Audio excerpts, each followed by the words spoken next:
On March 11, 2011, an earthquake with a magnitude of 9.0 hit an area part of Japan at 2:46 p.m. And this happened in Sendai, Japan, which is the largest city in Tohoku region in the northern part of the island Honshu. The location of the earthquake happened to be below the North Pacific, 81 miles east of Sendai offshore. It was estimated that 18,500 people were confirmed dead. Unfortunately, there were 2,526 people and 15,899 deaths, and 6,167 were injured. The devastating part was the majority of people drowned and suffered in waves because of the impact of the tsunami, which resulted in a lot of death. The March 11, 2011 earthquake generated a tsunami, and the maximum wave height was about 40 meters, which is 130 feet. It affected Sendai, Japan, which flooded most of the area.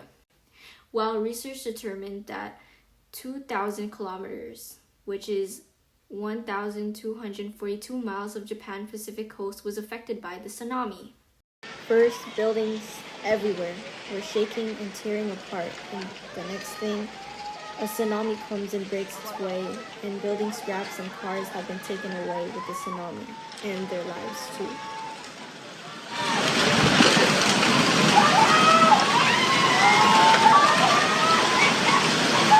The Great Sendai earthquake was at 2:46 p.m. local time in Japan and 5:46 p.m. Universal Time.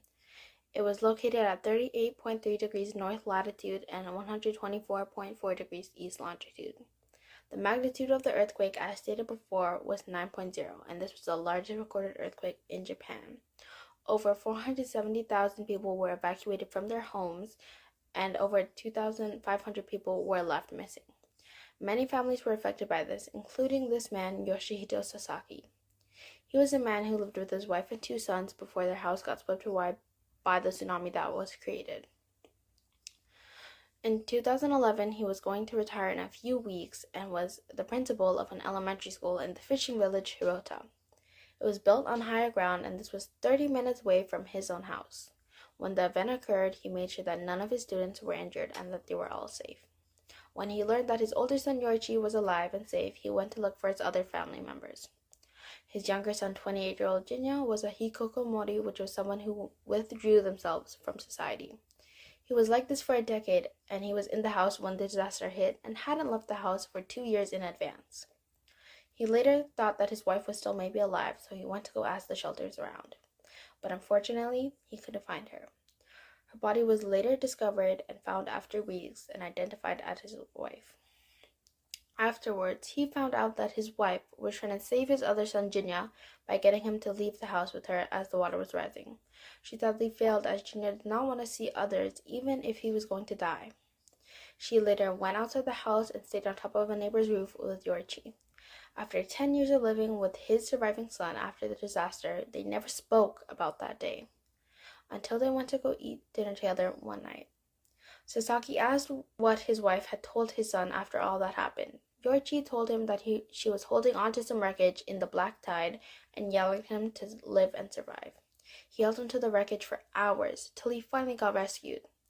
After the disaster, Sasaki started buying many books about hikokomori's and Jinya's state, as he felt like he didn't do enough to help his wife and Jinya with the issue. He also now runs a support group for parents that lets him hear and listen to others cry about what may be going on with their own children.